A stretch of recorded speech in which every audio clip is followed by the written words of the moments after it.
Hi everyone, welcome to a new story with me. The biggest risk. There was a time in my life when I was incredibly busy, often working late into the night. One evening, close to 8 p.m., I noticed a brand new company that seemed like a great potential partner. So I told my assistant, give them a call. He laughed and said, Mr. Liu, do you realize what time it is? They must have gone home already. I asked, how do you know that for sure? He said, come on, it's 8 o'clock. We're the only ones still working this late.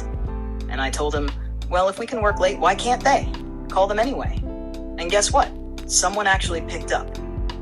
I was thrilled. I joked, wow, you're still at work?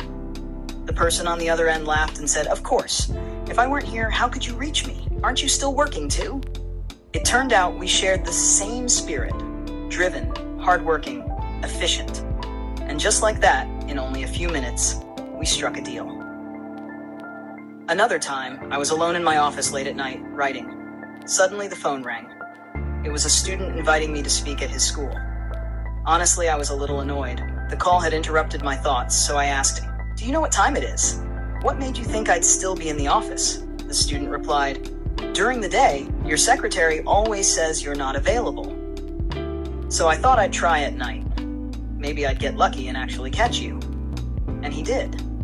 At that point, I had been so busy I wasn't accepting any speaking invitations. But his persistence touched me.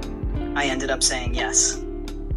I share these two stories because the people who achieve extraordinary things in life are often those who dare to do the things that seem impossible. There's a Western saying, the biggest risk is not taking any risk at all. Most people don't fail because they lack skill or experience. They fail because they're too afraid to even try. That reminds me of another story. A company once wanted to hire 2 top creative talents. From hundreds of applicants, they narrowed it down to 4 outstanding candidates. The boss couldn't decide, so he invited them to dinner. When the steaks arrived, 2 of them immediately sprinkled salt without even tasting. The other 2 took a bite first, then added salt if needed. From that tiny detail, the boss made his choice. Who do you think he hired? The 2 who tasted first. As the boss explained, if you haven't even tried it, how can you assume it isn't salty enough? Even if most of the time steak needs more salt, you should still test it before making a judgment.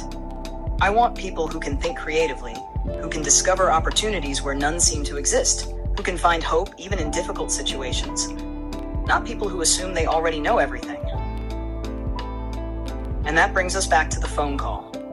If your boss tells you to call someone at a time when you think they've already gone home, can you really say no just because you assume they're not there? Sometimes taking action, even when it looks impossible, is exactly what sets truly capable people apart. Because the truth is, the biggest risk in life is not daring to take one.